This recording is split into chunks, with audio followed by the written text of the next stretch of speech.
By the way, if any drifting you see, this is for educational purposes on what to do, what not to do, and yeah.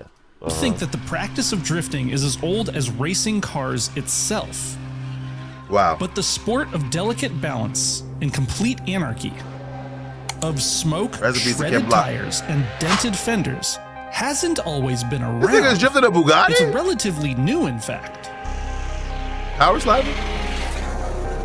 Drifting is dancing with horsepower, battling with fenders. Drifting is everything. I love drifting so much, bro. Like, I need to get my shit together. Finish the S14, like complete. And singing with exhaust notes and tire smoke. It's driving, but a little bit over dramatic. You know, sort of like this channel. Despite the art of oversteer invading everything from Pixar to PlayStation, its roots are humble and centered around one man.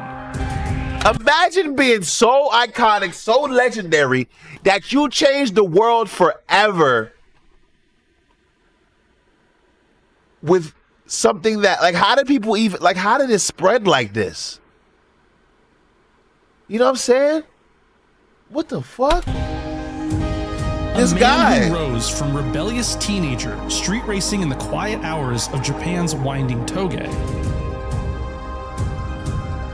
Like, did he name it Drift? Like, did he, like, all right, we're watching. Obviously, they're gonna explain, but God, this is so sick. World-class drivers standing atop podiums around the world. Someone who changed the world by turning his wheels in the other direction. That's so fucking cool. I'm sorry. I need to go get some food. Matter of fact, do it real quick. We about to go get some food, bro, because I'm about to watch. We about to lock into this shit. You know what I'm saying? Let me put some goddamn music on. So, yeah, I got some crazy shit coming. Anyway, let's go. Took risks others weren't willing to take, and left a legacy that will last for generations to come. This is the story of Keiichi Tsuchiya, the Drift King. The Drift King! This is the real DK, bro.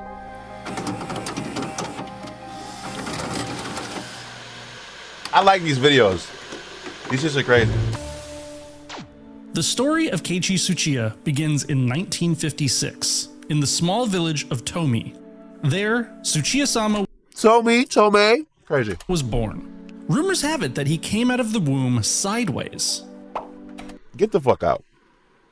First of all, this is creepy. Second of all, get the fuck out. The town of Tomi was long known for its hot springs, its beautiful landscapes, but most importantly, its proximity to winding roads known as toge. Toge. In the late 1960s, you might find Datsun 510s and Honda S600s attacking the nearby curves of Usui Pass late at night. A 7.5-mile narrow mountain road over bridges, hairpins, and sheer cliff edges. Wow. Late at night, populated by drivers clamoring to be the fastest on its many winding passes. Their name was Hashiriya, motoring enthusiasts. Wow, I'm learning already. I think there was a game called Hashiriya Racer. Oh, that's crazy. Emerged in the 60s and 70s of Japan, taking their love of driving to the streets, hills, and raceways of Japan's diverse blacktops. Young Keiichi would sit awake at night, listening to the roar of engines echoing through the hills as they battled at night. Wow. So inspired was Keiichi that one day he kickstarted his gas-powered bicycle and rode it 120 miles to Fuji Speedway. Bro, the crazy thing is, that must be so crazy to, like, hear. Just in your apartment somewhere. Like, just what? To see racing up close and in person. On that day, Tsuchiya-sama would witness a driver pushing themselves and their car to the limit, and be inspired to spend his lifetime doing the same. There, at the helm of a Hakusuka GTR, Kunimitsu Takahashi was overtaking his opponents by sliding his car through the corners. Wow.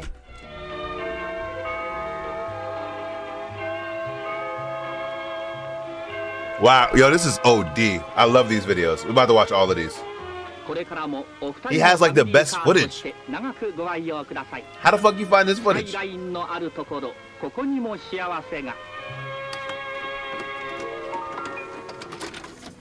Wait, just real quick. When we look at history, right? That was kind of cool to see because the black and white that I always see is like our American black and white. American 50s. But then now I'm realizing there was like a Japanese 50s. Like everybody has their own history and like, you know what I'm saying? That's fucking crazy. That's dope. Today, Keiichi Tsuchiya is well known for bringing the sport of sliding cars to the masses. But Kunimitsu Takahashi, otherwise known as Kuni-san, was truly the father of drifting. Wow, I didn't know that. A man whose motorsports career is as impressive in its wins as it is in its diversity. Kuni-san started out as a motorcycle racer in the late 1950s, rising through the ranks to earn a spot on the Honda Speed Club factory team, where he rode his 250cc Honda over the finish line to become the first Japanese rider to win the West German Motorcycle Grand Prix in 1961. A year later, he would attempt the absurdly dangerous Isle of Man TT, a blisteringly fast motorcycle time trial run on public streets that has claimed the lives of over 150 riders. There, somewhere amongst the 219 turns around the town of Douglas, Kuni-san loses control of his Honda 250, and the ensuing accident nearly takes his life. While recovering from his heavy injuries, Kunimitsu is forced to reconsider whether racing on two wheels is even worth it anymore. Luckily, at the time, Nissan had learned of his dominating performance on motorcycles and offered him a spot on their factory team in 1965. And with you're so good on two wheels that they just said, here, you want to try for it? That's crazy. That, the leather jacket of rider Kunimitsu was hung on the wall for the rest of time. Wow. As a driver for Nissan, he set many lap records in their prototype race cars, such as the R380, the R381, and the R382. But it would be his outings in the Hakusuka GTR that would not only earn him trophies, but the love of an entire nation of motoring fans. Wow. In the early 70s, Kuni-san found himself in the cockpit of the Nissan Skyline 2000 GTR. Wow. With the spirit of competition burning in his heart, he came to win. But his tires were absolute garbage. And he wasn't alone. Everyone's rubber struggled to keep grip. Wow. You see, tire technology in 1970 was way behind the power and dynamics of the racing cars they were fitted to. So you couldn't really rely on them to maintain grip as you attacked a turn. That nigga, he was struggling for his life just now. You saw that? So you couldn't really rely on them to maintain grip as you attacked a turn, or stay in control as you accelerate out of an apex. What this meant was that most drivers would go very slow in and timidly accelerate out of a corner to maintain traction. Kuni-san, whose bravery had been forged by years of two-wheeled death traps, had a different approach. Instead of meekly feathering the throttle and abiding by the limits of his tires, he would just press the accelerator firmly, aim at the corner exit, initiate a four-wheel slide, and just wait for his tires to give him the traction he needed to accelerate. Nigga, do you understand? Yo, that is so epic and iconic. Are you fucking serious? Like the way it all just kind of lines up. The nigga accidentally created drifting, a thing that everyone would do on part. Like, I don't even have the words to describe. Let the video play. I just love the way he puts these videos together because he tells the story perfectly. I don't know. It's crazy. Right out. The result was essentially drifting. A sports car sliding through a turn, tires billowing smoke, and unexpected Japanese motoring fans screaming with acclaim. Kuni-san's motoring exploits would go on for... Yo, imagine the first time he did that shit. Y'all think he's gonna spin out and he holds it? You know how much ass he got that night? Unlimited. Decades. But that might just be a story for another time. Because there in the 1970s, among the onlookers watching with eyes wide open and jaws agape, was a young Keiichi Tsuchiya, who would forever be inspired by Kuni-san's outlandish driving style, and who would quickly start saving for a car of his own, so that he too could slide his car through corners, not on a racetrack, but on the dangerous mountain passes of Japan.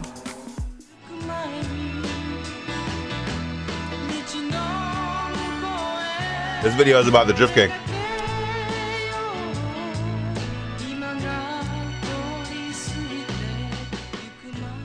The origin of drifting, basically. That Japanese ass be good as fuck. Massive success of the Hakusuka GTR, Nissan released its KPGC 110 GTR, aka the Kenmari. It is one of the greatest and rarest cars Japan has ever created. And somehow, according to Tsuchiya, it was his first car.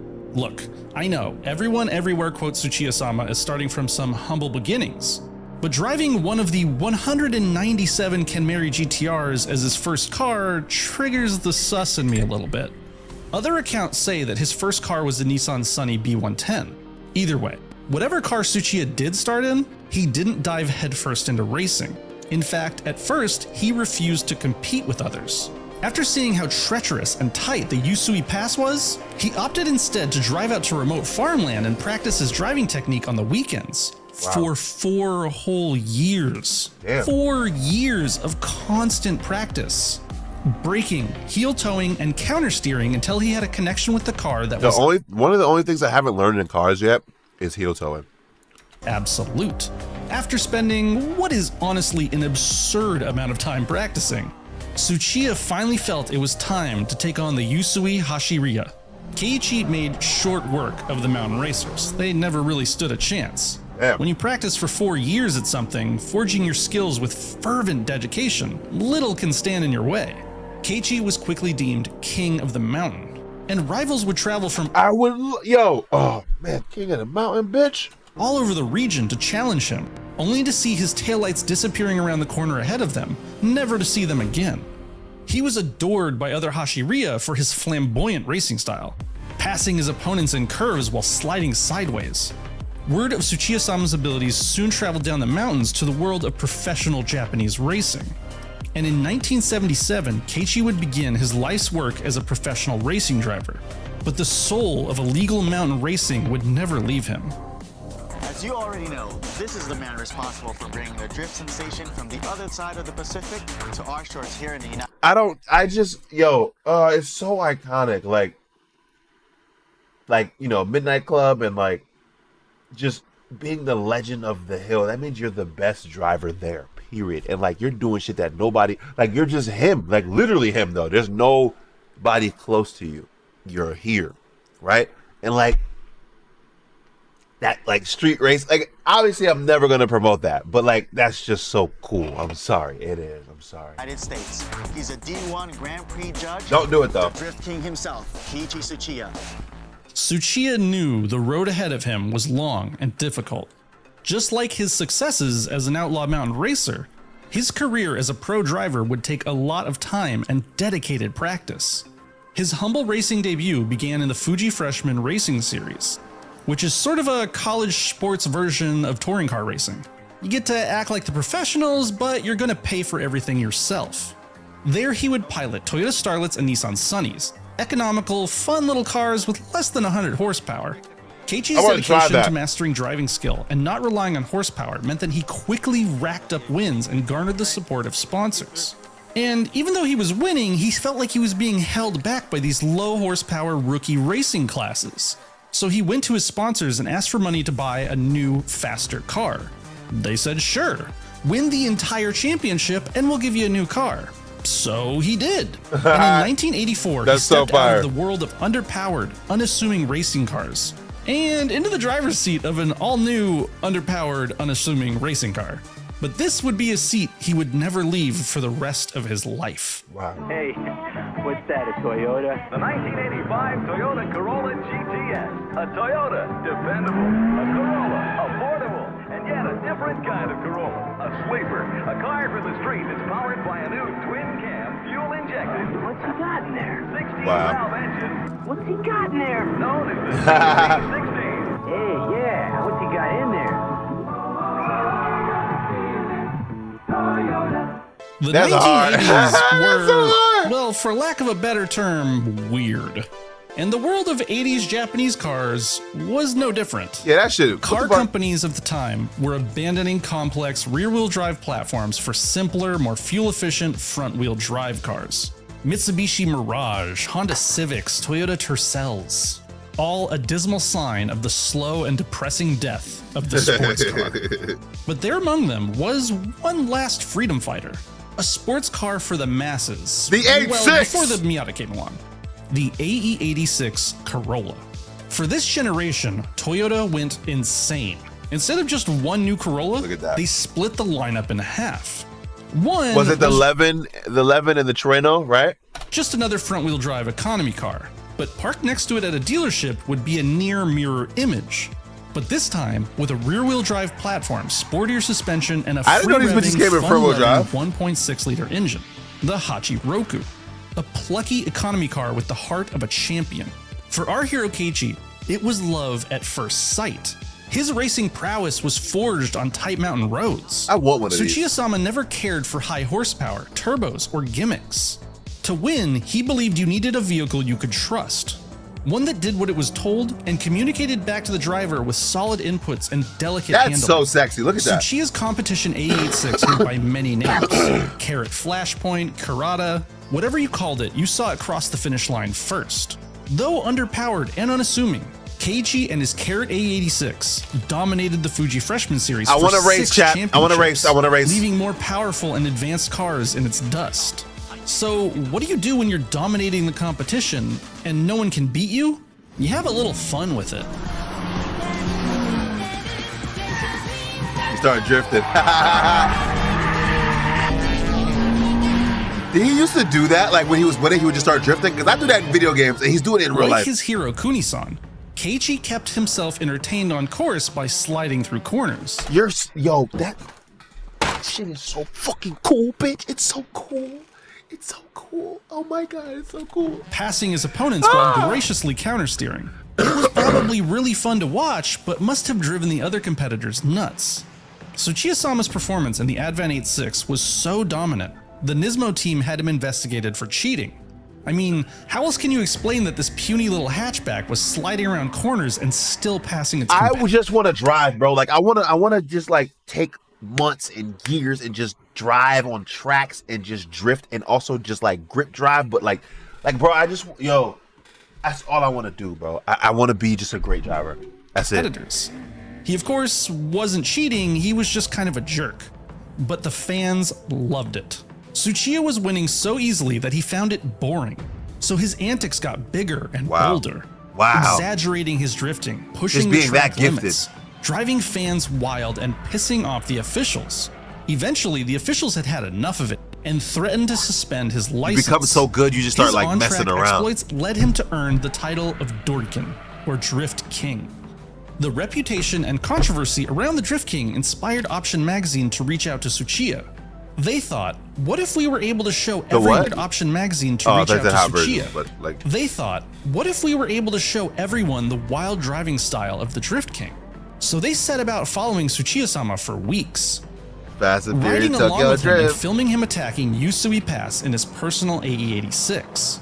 What they released is a time capsule, roughly 20 minutes of oddly edited but superbly shot drifting masterclass. I want to Raw see that. sound, pure driving, and few cuts. It was called Plusby, and it Look that up real quick. Go ahead and look up Plusby. Plusby sound like a thick bitch. What? All right.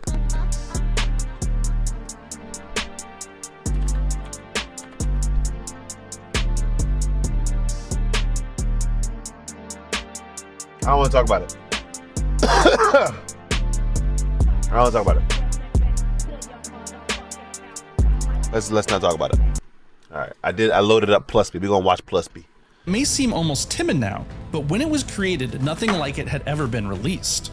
The reason nothing like it had ever been released was, Nobody else has done in it. Japanese culture, filming yourself committing crimes is not as popular as it is here in America. Literally. Yo, that was the dumbest video of all As time. Plusby started making waves in the automotive scene, authorities took notice and immediately demanded the VHS tapes be removed from store Yeah, shelves. they don't like that shit. Now, of course, censorship rarely works. The controversy just made Plusby even more desirable, its content more taboo and thus exciting to watch. And with that, drifting had hit the main stage. Wow. In 1986, Carboy magazine held what is believed to be the first drifting competition. And hot off the viral hit of Plusby, Keiichi and Daijiro of Option magazine started their own drifting event. Wow. Like, how do you feel? Like, I want to ask him how he feels. I'm pretty sure people ask him all the time. But how do you feel just like leading a generation, like starting some shit that everybody starts doing? You know what? I know how it feels because I've done it. It just clicked in my head. That's crazy. Wow. That's crazy. In 1989. They were known as Ikaten. Keiichi and Daijiro never took anything seriously. The Ikaten were meetups of poor car enthusiasts let loose on racing tracks of Japan throughout the 90s. They had no real judging or points, and accomplishments earned drivers the title of various sea creatures. With ranks like jellyfish and squid, the series got sillier as time went on, eventually even inspiring Keiichi to adopt a cute octopus as his mascot for his parts company, K-Office. Keiichi would go on to become the judge of nearly every important drifting competition in Japan, including D1 GP when it launched in the year 2000. Tsuchiya-sama would host best motoring vids, appear all over in popular culture, he created the Drift Bible, and was the supervisor and allegedly inspiration for the anime Initial D. Wow, I didn't know that. Keiichi himself had essentially kick-started the drifting revolution in Japan and subsequently the world. But if you asked him, he never meant to. He just drifted because it was faster and because it was more fun. So while he rose to fame as the counter-steering Dorikin, his heart always beat for the spirit of real competition, door-to-door racing, and it would be a heartbeat heard around the world. He's still alive. When I was racing, everybody knew that I would win. So to stop people being bored and fed up with the same old thing, I started drifting the car through the... That's so hard, bro. Like, look at what he just said. When I was over there, everybody knew I was going to win. And I didn't want to board these niggas, so I just started drifting. What? What? That's fire, bro. Much more than the other drivers. To keep people interested, and it improved the popularity of the sport. Even as Keiichi became a television popularity, a judge for a new form of automotive competition, Tsuchiya never left the driver's seat. He continued to compete and win throughout the 80s, until it culminated with what must be a cornerstone moment for Tsuchiya-sama's life. He was invited to be Kunimitsu Takashi's co-pilot in his Group A Skyline GTR. Yes, the man who had inspired Keiichi so many years before to oversteer his way to the top was now going to be sharing his cockpit. Wow. Tsuchiya would commit himself Yo. All right, I'm not going to be immature. so fully to taking that team to the podium, eventually earning the duo a third-place podium in Group A. The successes of the Kunimitsu racing team caught the attention of Honda, who were fielding their new NSX GT2 in Le Mans. The GT2 was a monster. It was an NSX-R that had been I'm going to guess, right, before he even finishes the sentence, that he didn't want to drive these cars because they were too advanced and not connected enough, or too fast, or something like that. completely un-Honda. 400 horsepower, wide-bodied and had boo in Le Mans. The GT2 was a monster. It was an NSX-R that had been completely un-Honda. 400 horsepower, wide-bodied in carbon fiber and aluminum, and revised and revamped from head to toe. In that year's Le Mans, Team Kunimitsu would start from the pit lane, but 24 hours later, 2 laps ahead of the Callaway Corvettes, Tsuchiya and Kunimitsu would take home a class win. After that, there were wins in Porsche 911s, failures in Dodge Vipers, hell, Tsuchiya even drove a few NASCAR events. Oh shit, never mind. His notoriety garnered the attention of team owners. They wanted Tsuchiya-san in their cars. And it would all culminate in what Tsuchiya himself calls his greatest achievement. In 1999, a team of 3 Toyota GT1s would enter Le Mans. Alongside Tsuchiya was Toshio Suzuki and Ukio Katayama. Their pace from the outset was conservative. I need like pictures of me like this, so when you bring up my biography and my like documentary, I'll have shit like this, like things that you know what I'm saying? Like, I don't know, but it's crazy. Their pace from the outset was conservative. This was an endurance race after all, and the strategy worked. As laps went on, their faster competitors dropped out of the race. One even decided to fly out of the race. Shit! Then, near the what the fuck? What the fuck? Dropped out of the race. One even decided to fly out of the race. Then, near the end of the 24 hours, the Toyota GT1 was battling Team BMW for the top spot. Unfortunately, in those final hours, the GT1 suffered a tire puncture and would only take home second place. But second place in the world's most difficult and prestigious race is not a bad high water. Especially because you gotta... In the following years, Tsuchiya would continue to race Supras and NSXs in the All Japan GT Championship. And then, after decades spent sliding through corner after corner, Tsuchiya-sama would hang up his jade green racing suit for good in 2003. A legacy of smiles, oversteer, and checkered flags behind him. Wow. Today, Keiichi Tsuchiya's life might be a bit slower paced than the days of Le Mans victories, and you could tell— Nigga, I need to be a legend, bruh. I need to be a legend. I think I already am a legend, but I'm more of a legend than what you guys have seen. Not even like saying like egotistically. Like sometimes you just gotta be proud of yourself. And I think I've done a lot. But I want to do a lot more. Like I'm like right here. I'm trying to go like all the way, you know what I'm saying? Like and tire shredding, but his heart beats just the same. From the moment he looked over that fence at Fuji Speedway to see Kuni-san driving with flair, to standing atop a podium in a country thousands These of are such miles greatly away, made videos, Tsuchiya-sama has never lost his spirit. And I'm not even talking about driving, I'm talking about Parked in his just garage anything. Is his own personal AE86, a masterpiece of underdog engineering, and a shining reminder of what Keiichi himself means to the world. A quiet, humble, A legend of what with mad champion. question marks is like a Never hater quite ass so comment. You could have serious in kept that to character, yourself. but always a fervent and dedicated competitor. If you were lucky enough to meet Keiichi in person, you'd forget that he had led such a storied life, one of championships and being an icon for an entire motorsports movement. Tsuchiya's story is that of a foundation of an entire sport, an inspiration of a generation, and the competitive spirit of an entire nation. If you asked him, he would tell you that he's just another Japanese racing driver. But to those that have felt his influence throughout time, myself included, he is truly about to watch so that much Plus more Me. than that. He is the Drift King. The Drift King. Damn, son. So then we go straight into that Plus B?